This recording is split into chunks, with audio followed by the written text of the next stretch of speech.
أعوذ بالله من الشيطان الرجيم. بسم الله الرحمن الرحيم. الحمد لله رب العالمين. الحمد لله نحمده ونستعينه ونستغفره ونعوذ بالله من شرور أنفسنا ومن سيئات أعمالنا. من يهده الله فلا مضل له ومن يضلله فلا هادي له. ونشهد أن لا إله إلا الله وحده لا شريك له. ونشهد أن سيدنا حبيبنا محمدا عبده ورسوله أرسله بالحق بشيرا ونذيرا وداعيا إلى الله بإذنه وسراجا منيرا. أما بعد، قال الله تبارك وتعالى: أعوذ بالله من الشيطان الرجيم. وإذا قيل لهم لا تفسدوا في الأرض قالوا إنما نحن مصلحون ألا إنهم هم المفسدون ولكن لا يشعرون. My dear brothers and sisters, I've recited from Surah Al-Baqarah 2 verses only.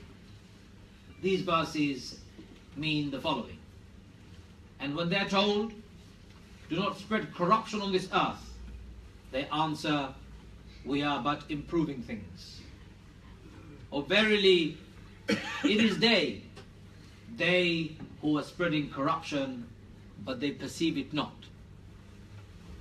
My brothers and sisters, one of the biggest troubles of our 21st century world, or 2 troubles of its nature and biggest for all of us. One is corruption, and the other one is dhulm, injustice. Corruption and injustice has spread on this earth beyond belief, at a scale that words cannot describe. What duties do you and I have to stand against corruption and injustice?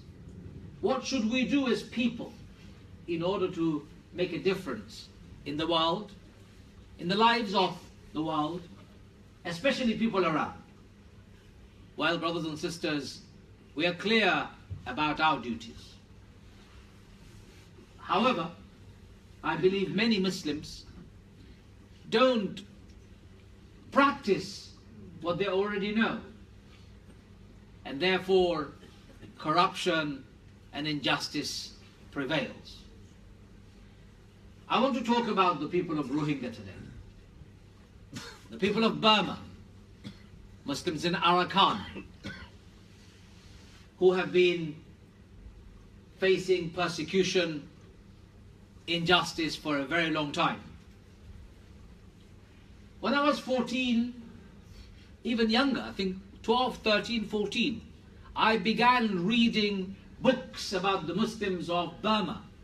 And I came to know even then, 3 decades ago or longer, more than 30 years ago, when Muslims were being persecuted, being killed, being made stateless, homeless by the Burmese junta. 30 years on, they're still facing the same persecution. I'm astonished that when I was 12, 13, 14, I was reading about the Burmese Muslims, and I'm still witnessing the same massacre repeating again and again. When I was young, my brothers and sisters, I remember reading about the Palestinians living under subjugation, being dispossessed, been taken over by their homes, have been taken, their lands have been stolen. 30 years on, I still see Palestinians dispossessed. I remember reading about Kashmir when I was young. Hasn't changed. You see, when politicians witness massacres, they always say never again. I'm sure you've heard this, never again. What they mean, actually, Allah knows the best. But their never again seems to mean nothing to us, because it keeps on happening again and again and again. Never again is an empty, hollow phrase of hollow, empty politicians who mean nothing and do nothing. If they meant something, and if they were doing something, Why did we witness, only not that long ago, the massacre of 10,000 young men and children in Bosnia, in Srebrenica, by the Serbian army? If never again was true, if these politicians were true, if they were honest, why did we witness massacre of the Srebrenica Muslims, 10,000 of them? In fact, not only witnessed it, they were being massacred by the Serbs in a safe haven, supposedly protected by United Nations peacekeepers. Why? If this empty, hollow phrase actually had some substance, why have we been watching 400,000 Syrians being butchered by Bashar al-Assad? One man's desire to stay in power. One man's desire to stay in power. Killing 400,000 people in that process. In fact, not just him, his entourage and thugs are called the murderers around him, equally thugs. I have no shame in condemning Iran for what it has done. The evil of Hezbollah became apparent when they sent down their own volunteers to come and kill the Syrians. They don't want you to talk about it. Why not? Evil is evil. Whether you come from Sunni background or Shia background, I couldn't give a monkey's about it. What I care about is justice and fairness for the people of the world. If never again was true, why have we seen failure of the entire international community in preventing the death of 400,000 Syrians? What for? Why have they been killed? Why have they been killed? And why have the world leaders not done enough to stop it from happening? وَإِذَا قِيلَ لَهُمْ لَا تُفْسِدُوا فِي الْأَرْضِ قَالُوا إِنَّمَا نَحْنُ مُصْلِحُونَ. And when you are asking them, when they are told, do not spread corruption on this earth, they answer, we are not doing anything, but we are actually improving things. That's exactly what the leaders say. We are not causing corruption on this earth, we are improving things. Wallahi, Allah says, أَلَا إِنَّهُمْ هُمُ الْمُفْسِدُونَ وَلَكِنْ لَا يَشْعُرُونَ. Verily, they are the ones who are spreading corruption on this earth. They perceive it not, but they are the corrupt ones. We have been watching, and these so-called leaders have been witnessing silently the terrible plight of people of Kashmir, terrible plight of the people of Palestine, South Sudan, Rwanda, Central African Republic. They did not stop it. They did not do enough to stop it. Why? I want to ask. Whose interest do we serve? What do we gain by seeing humanity being slaughtered in this way? أَلَا إِنَّهُمْ هُمُ الْمُفْسِدُونَ وَلَكِنْ لَا يَشْعُرُونَ. They are the corrupt people. The leaders are the corrupt ones today in the world. And they don't want you and I to speak about it. When they say never again, they mean more genocides while world leaders watch. You see, brothers and sisters, our brothers and sisters in Rohingya, in Burma, are being killed by Buddhist terrorists. If ISIS is Islamic or Islamist terrorist, let's use the same terminology. Those who are killing the Muslims in Arakan, they are Buddhist terrorists. That doesn't sound right. How can Buddhists be terrorists? We thought Buddhist people were peace-loving people on this earth. They can't even harm a fly. They eat vegetarian food because they don't want to harm an animal. And yet, in Rohingya, in Arakan, systematically, Buddhist monks are involved. Buddhist priests are involved. Buddhist people are involved in orchestrating an ethnic cleansing of the Burmese Muslims, the Rohingya Muslims, the Arakani Muslims.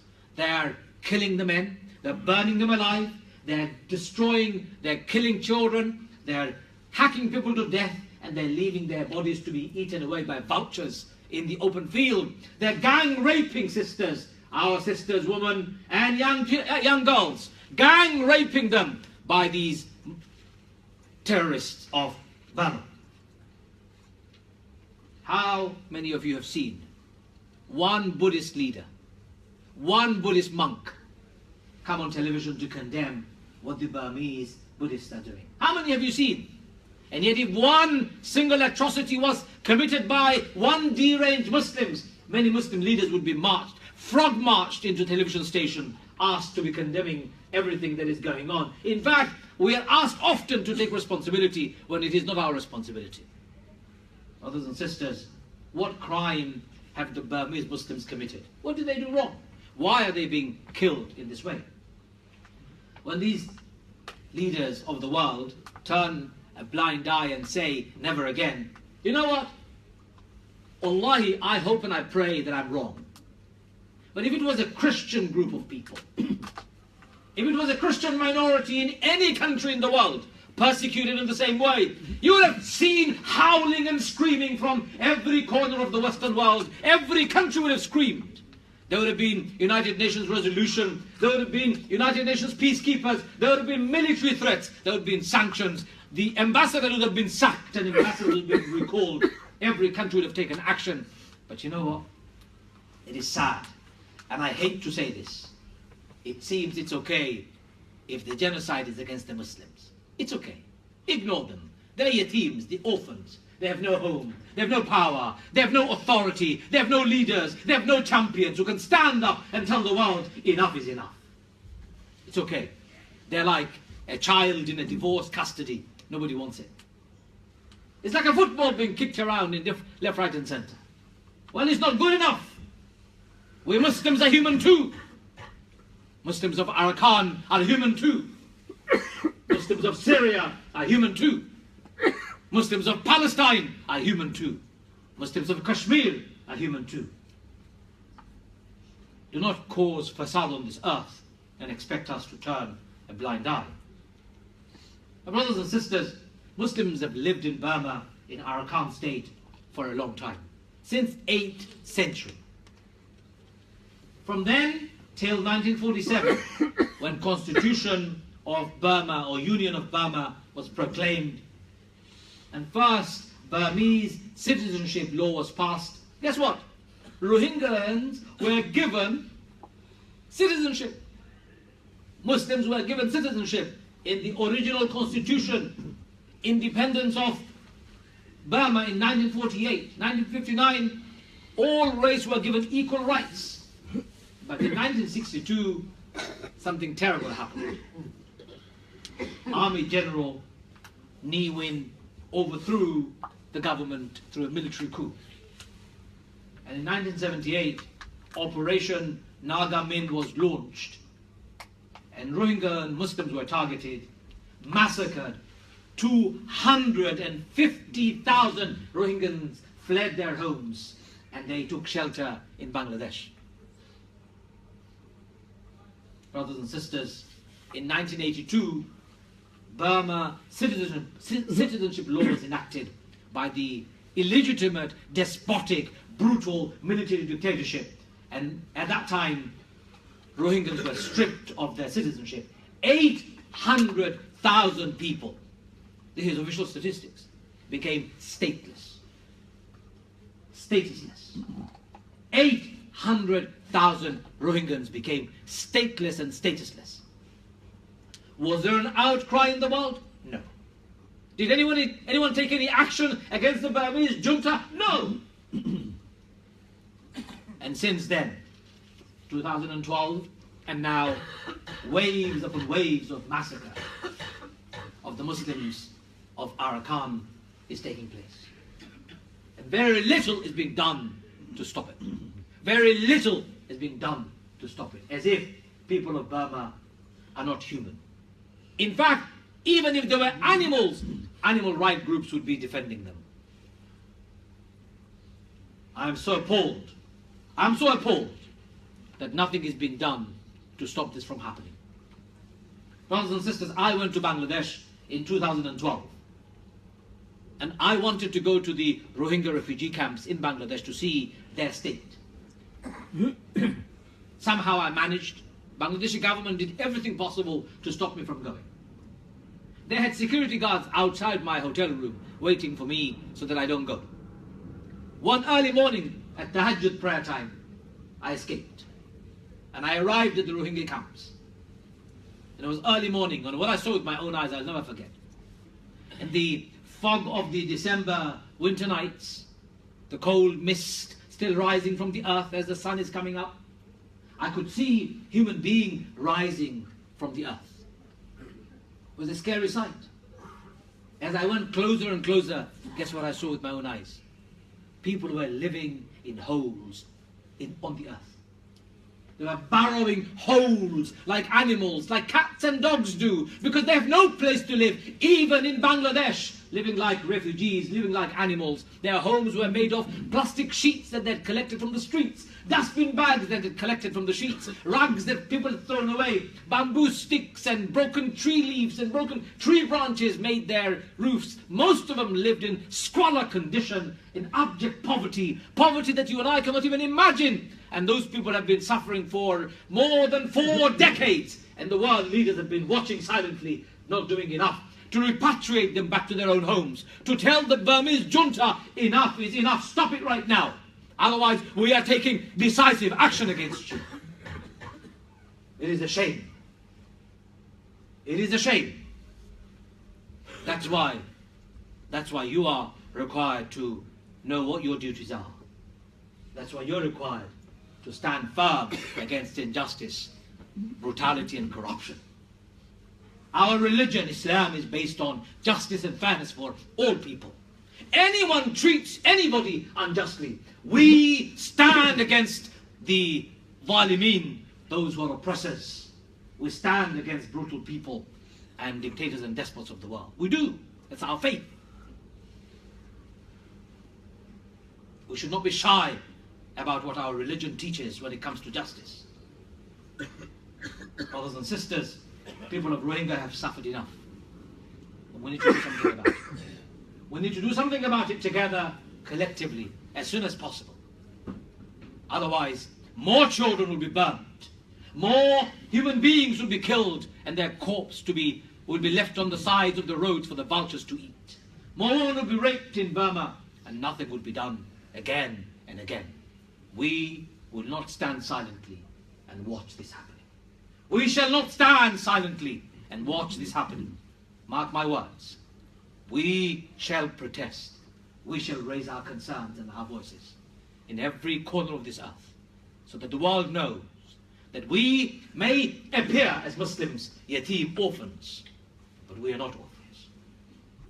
We have our faith, and we don't give up, because Allah says, وَلَا تَهِنُوا وَلَا تَحْزَنُوا وَأَنْتُمُ الْأَعْلَوْنَ إِن كُنتُم مُؤْمِنِينَ. Do not despair and do not give up ever. Do not be sad even if you are in troubles and tribulations. For if you truly believe in Allah, Allah will give you elevation. Allah will give you success and a better future. We believe this will be true. We don't give up and we don't become sad. We remain resolute in our course for action. We remain resolute in our course for justice. In our call for justice. Justice for all people of all parts of the world. May Allah protect me, protect us all, and especially our brothers and sisters in Rohingya from the atrocities and barbarities that they are facing. May Allah enable us to practice all that we've heard. Wa akhir ad-da'wana an alhamdulillahi rabbil alameen.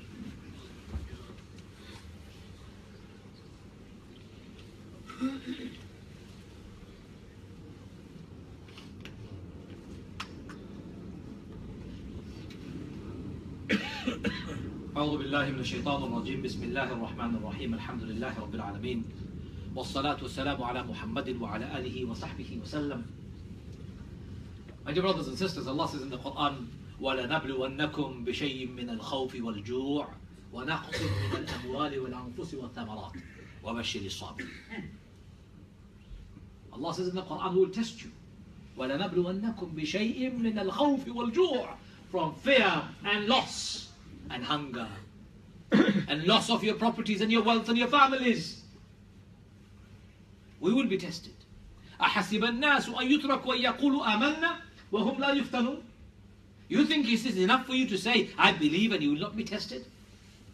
Our test right now is to remain resolute in justice, in fairness for all people, even when we witness massacres happening around the world. Not to become silent, because silence is not an option as a Muslim.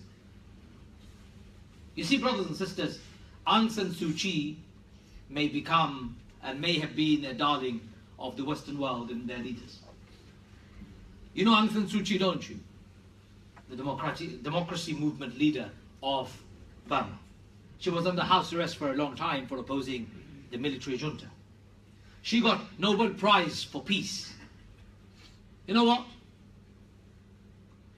She has refused to recognize the existence of Muslims in Rakhine State. She has refused to recognize that those Muslims in Rakhine State are citizens of Burma.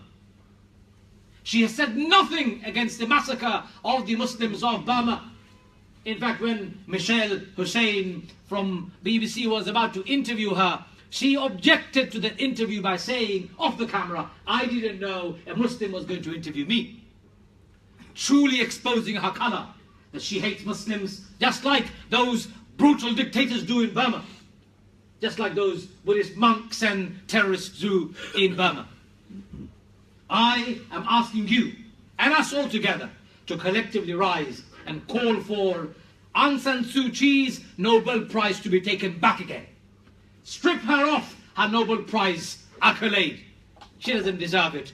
For a woman, for a leader of the world who receives Nobel Prize for Peace, watching a massacre and a genocide when she is part of the government is a crime against humanity. A crime that is too far and too big for anyone to be given a Nobel Prize, or a person to retain Nobel Prize. If Nobel Prize committee has an iota of morality and principle within them, they would strip her of her Nobel Prize.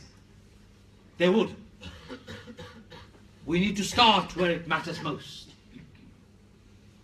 Never again was claimed by many politicians. You know, United Nations as an organization is much needed in the world, but it's a defunct organization. It's a dysfunctional organization. It's being held hostage by 5 bullies, I call them, often using veto power to yield their own interest. Russia vetoes any resolution against Syria. America vetoes any resolution against Israel. China vetoes any resolution against Tibet, against itself for Tibet.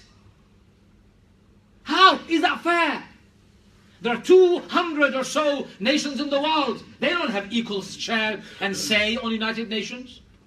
I am ashamed of current United Nations dysfunctionality and complete morbid state, a comatose state. I'm ashamed of it.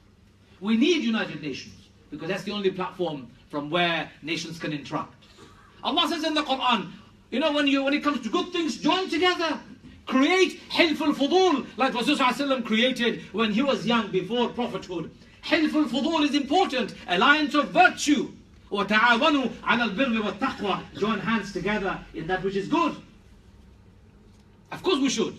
If United Nations ambition is good, we should join and we should support it. But it can't be held hostage by a small number of people just because they have nuclear weapons or they happen to be a permanent member of the United Nations. It can't be.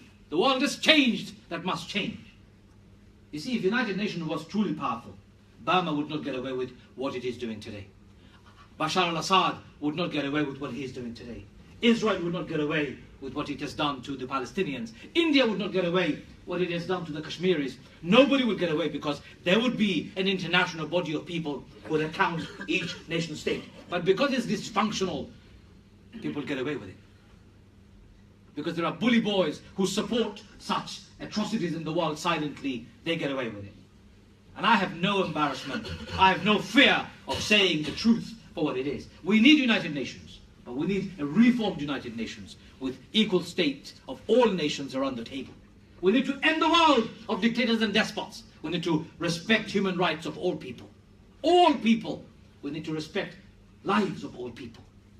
Currently it's not happening. I'm asking you to do this. I would like us all to call United Nations to put peacekeeping force in Burma right now, even though it's dysfunctional. Did you know the largest number of United Nations peacekeeping force comes from Bangladesh?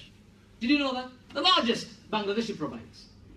Nigerians, Pakistanis, Turkish, large number of Muslims are in United Nations peacekeeping forces. We want United Nations forces now in Burma so that they can stop the junta and the military and the Buddhist terrorists from massacring the Burmese people, the Arakan people of Arakan. All Burmese people must be returned to their own homes, repatriated to their own homes, given their homes back, given their citizenship back, given the dignity and honor they deserve. All Burmese leaders should be tried for genocide, including Aung San Suu Kyi, and there should be an international arrest warrant against them. And you, brothers and sisters, Muslims in this country and Muslims around the world, what should you do? Well, you should be engaged in lobbying, in writing, in protesting, in what we call legitimate protest, legitimate organization and mobilization of people. Write to your MP immediately, or your MPs, your parliament, with the strongest condemnation and asking for action. Lobby your government. Contact the foreign secretary. Demand action. Speak to the media. Report, ask, request for this story to become priority immediately. Mobilize public opinion. Arrange demonstrations, protest meetings everywhere. Create social media storms in Twitter, in Facebook and everything else. Let the world know that we are with Burmese. We are with Burmese Arakanis. We are Burmese too. Let them know that we will not tolerate such massacre anymore. And you know what? Donate all the money that you can, so that those who are stateless, in a desperate situation in the border regions, can be fed. Emergency food and medicine can be given, and those who are injured can be treated and given a shelter, even for a temporary while. For our duty is to save lives, right? Our duty is to save lives. Allah says, "Man ahyaha faka'annama ahya an-nasa jami'a." Whoever saves one life, it is like they have saved the lives of the entire humanity. Whoever kills a life, "Man qatala nafsin bighayri nafsin aw fasadin fil ard faka'annama qatala an-nasa jami'a." Whoever takes a life unfairly and unjustly, it is as though they've taken the lives of the entire humanity. I'm asking you, my brothers and sisters, to mobilize, to organize. And the Muslim countries, shame on you. Shame on Malaysia, Indonesia, Brunei and Bangladesh. Shame on the neighboring Muslim countries. They could have taken more decisive action. They should have sacked the Burmese military attaché from their countries immediately. They should have called their ambassadors back. They should have threatened with all sorts of trade sanction, political sanction and sanctions galore. Muslim world should have come together to defend the honor and the rights of the stateless people, forgotten people of Burma. But they have failed miserably because they're disunited, they're powerless, they are spineless and most unbefitting to be leaders of the Muslim world. Rasulullah said, when power is given to unfit people, await the day of judgment. For day of judgment is round the corner. Unfit people, dishonest people, untruthful people are now leading the world, and that must change. So to finish off, Allah says in the Quran, وَإِذَا قِيلَ لَهُمْ لَا تُفْسِدُوا فِي الْأَرْضِ قَالُوا إِنَّمَا نَحْنُ مُصْلِحُونَ أَلَا إِنَّهُمْ هُمُ الْمُفْسِدُونَ وَلَكِنْ لَا يَشْعُرُونَ. And when they are told, do not spread corruptions on this earth, they answer, we are but improving things. Oh, verily, Allah says, it is they who are spreading corruption, but they perceive it not. We perceive it very clearly, and we shall not tolerate corruption. We shall not tolerate injustice. We shall not tolerate indignity of human beings, wherever they are. May Allah bless us all. May Allah strengthen us all in our iman and our taqwa. Ya Arhamar Rahimin, protect us, Ya Allah. Free our brothers and sisters in Burma, Ya Allah. Ya Arhamar Rahimin, remove the calamities that have befallen them, Ya Allah. Ya Arhamar Rahimin, Ya Akramul Akramin, protect them, Ya Allah. Ya Allah, restore dignity of them, Ya Allah. Ya Arhamar Rahimin, those culprits who have perpetrated the crime, Ya Allah, make them such that they can be punished on this earth and the hereafter, Ya Allah. Ya Arhamar Rahimin, let the law of the world reach them and punish them and put them behind bars, Ya Allah. Ya Arhamar Rahimin, Ya Akramul Akramin, let not a single person who is treated unjustly be let be left in the state. Ya Allah, relieve them and free them, Ya Allah. Restore dignity, Ya Allah. Ya Arhamar Rahimin, free Syria from the tyrant, Ya Allah. Free Syria from the tyrant, Ya Allah. Free Al-Aqsa from occupation, Ya Allah. Free Kashmir from occupation, Ya Allah. Ya Arhamar Rahimin, make us the best of ambassadors for your deen, Ya Allah. Ya Arhamar Rahimin, enable us so that we can represent your deen properly, Ya Allah. We can organize ourselves properly, Ya Allah. And we can stand together for justice and fairness, Ya Allah. ربنا تقبل منا إنك أنت السميع العليم وتب علينا يا مولانا إنك أنت التواب الرحيم إن الله يأمر بالعدل والإحسان وإيتاء ذي القربى وينهى عن الفحشاء والمنكر والبغي يعظكم لعلكم تذكرون فاذكروني أذكركم واشكروا لي ولا تكفرون والله يعلم ما تصنعون. أقم الصلاة.